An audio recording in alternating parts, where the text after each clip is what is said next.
ಆತ್ಮೀಯ ಕನ್ನಡಿಗರೇ, ಕರ್ನಾಟಕ ರಾಜ್ಯದ ಮುಖ್ಯಮಂತ್ರಿಯಾಗಿ ನಾಳೆ ಡಿ.ಕೆ. ಶಿವಕುಮಾರ್ ಅವರು ಪದಗ್ರಹಣ ಮಾಡ್ತಾ ಇದ್ದಾರೆ. ನಾಳೆ ಸಂಜೆ 4:05 ಪದಗ್ರಹಣ ಮಾಡ್ತಾ ಇದ್ದಾರೆ.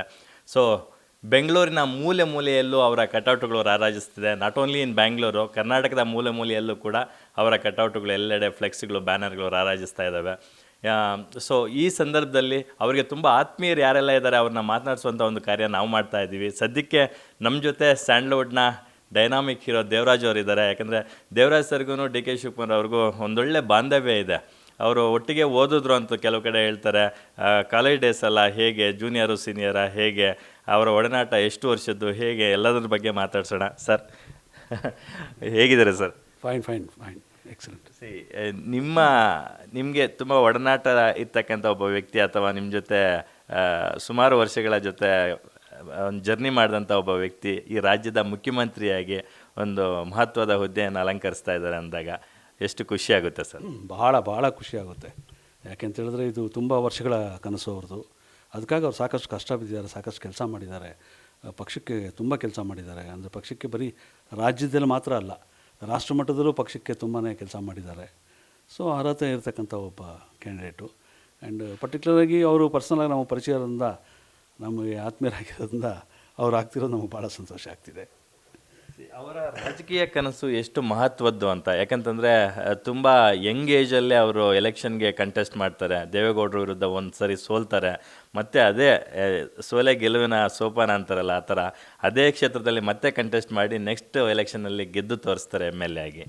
ಆ ಛಲ ಅವ್ರು ಚಿಕ್ಕ ವಯಸ್ಸಲ್ಲೇ ಬಂದಿರತಕ್ಕಂಥವ್ರು. ಅವ್ರ ದೃಷ್ಟಿ ಫಿಕ್ಸ್ ಆಗಿದೆ. ನಾನು ಒಬ್ಬ ರಾಜಕೀಯ ನಾಯಕ ಆಗಬೇಕು, ಲೀಡ್ರ್ ಆಗಬೇಕು ಅನ್ನೋದು ಅವತ್ತೇ ಫಿಕ್ಸ್ ಆಗಿದೆ. ಅಷ್ಟು ವರ್ಷದಿಂದ ಪ್ರಯಾಣ ಮಾಡ್ಕೊಂಡು ಬಂದು ಎಲ್ಲ ಹಂತಗಳಲ್ಲೂ ಏರುಪೇರುಗಳೆಲ್ಲ ನೋಡ್ಕೊಂಡು ಬಂದು ಇವತ್ತು ಅವರು ಮುಖ್ಯಮಂತ್ರಿ ಸ್ಥಾನ ತಲುಪ್ತಿದ್ದಾರೆ. ಸೊ ಅವ್ರ ಗುರಿನ ಒಂದು ಮಟ್ಟಕ್ಕೆ ಮುಟ್ಟಿದ್ದಾರೆ. ಗೊತ್ತಿಲ್ಲ, ಇನ್ನೂ ಗುರಿ ದೊಡ್ಡದಿರ್ಬೋದು, ಇನ್ನೂ ಮುಂದಕ್ಕೂ ಹೋಗ್ಬೋದು ಅವರು ಖಂಡಿತವಾಗಲು. ಇವತ್ತು ತಲುಪಿದ್ದಾರೆ, ಅದು ಭಾಳ ಸಂತೋಷ ಕೊಡ್ತಾಯಿದೆ ನಮಗೆ. ನನಗೆ ಅವರು ಅರ್ಲಿ ಡೇಸ್ ರಾಜಕೀಯದಲ್ಲಿ ಇದ್ದಾಗ ನಾನು ಅವ್ರಿಗೆ ಪರಿಚಯ ಆಗಿತ್ತು. ಆವಾಗ ಅವರು ಊರಿಗೆ ಕೆಲವು ಕಾರ್ಯಕ್ರಮಗಳೆಲ್ಲ ಮಾಡಿಕೊಟ್ಟಿದ್ದೆ. ಹೋಗಿ ಅವರ ಅರ್ಲಿ ಎಲೆಕ್ಷನ್ಸ್ ನಿಂತಾಗ ಹೋಗಿ ಕಾರ್ಯಕ್ರಮ ಮಾಡಿಕೊಟ್ಟಿದ್ದೆ. ಆವತ್ತಿಂದಲೂ ಇಬ್ಬರಲ್ಲೂ ಒಂದು ಪರಸ್ಪರ ಪ್ರೀತಿ, ಅಭಿಮಾನ, ಗೌರವ ಎಲ್ಲನೂ ಇದೆ. ಏನೇ ಒಂದು ವಿಷಯ ಆದರೂ ಅವರು ತಕ್ಷಣ ಸ್ಪಂದಿಸ್ತಾರೆ, ನಮಗೆ ಆತ್ಮೀಯವಾಗಿ ನೋಡ್ಕೋತಾರೆ ನಮ್ಮನ್ನು. ನಾವು ಅವ್ರ ಬಗ್ಗೆ ಅದೇ ಥರ ಅಭಿಮಾನ, ಪ್ರೀತಿನ ನಮ್ಮ ಇಡೀ ಕುಟುಂಬ ಇಟ್ಕೊಂಡಿದ್ದೇವೆ ಅವ್ರ ಮೇಲೆ. ಇನ್ಫ್ಯಾಕ್ಟ್ ಅವರು ಉಪಮುಖ್ಯಮಂತ್ರಿಗಳಾಗಿ ಅಧಿಕಾರ ಸ್ವೀಕಾರ ಮಾಡಿದ ನಂತರದ ದಿನಗಳಲ್ಲೂ ಕೂಡ ರೀಸೆಂಟಾಗಿ ನೀವು ಒಮ್ಮೆ ಸದಾಶಿವನಗರದ ಅವರ ನಿವಾಸಕ್ಕೆ ಹೋಗಿದ್ರಿ. ಅಲ್ಲಿ ತುಂಬ ಆಪ್ತವಾಗಿ ಸಮಾಲೋಚನೆ ನಡೆಸಿದ್ರಿ. ಆ ಫೋಟೋಸು, ವೀಡಿಯೋಸ್ ಎಲ್ಲ ವೈರಲ್ ಆಯಿತು. ಇದೇನೋ ಬೇರೆ ಇರ್ಬೋದಾ ಅಂತೆಲ್ಲ ಮಾತಾಡ್ತಿದ್ರು.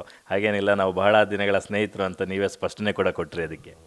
ಹೌದೌದು. ಅಂದರೆ ಅವರು ಉಪಮುಖ್ಯಮಂತ್ರಿಗಳಾದಮೇಲೆ ಅವ್ರನ್ನ ಭೇಟಿಯಾಗಕ್ಕೆ ಸಾಧ್ಯವಾಗಿರಲಿಲ್ಲ. ಆವತ್ತೊಂದು ದಿವಸ ಅವಕಾಶ ಸಿಕ್ತು. ಅಲ್ಲೆಲ್ಲ ಇದೆ, ಸರಿ ಇದಾರ ಮನೆಯಲ್ಲಿ ಅಂತ ಹೇಳಿದ್ರು.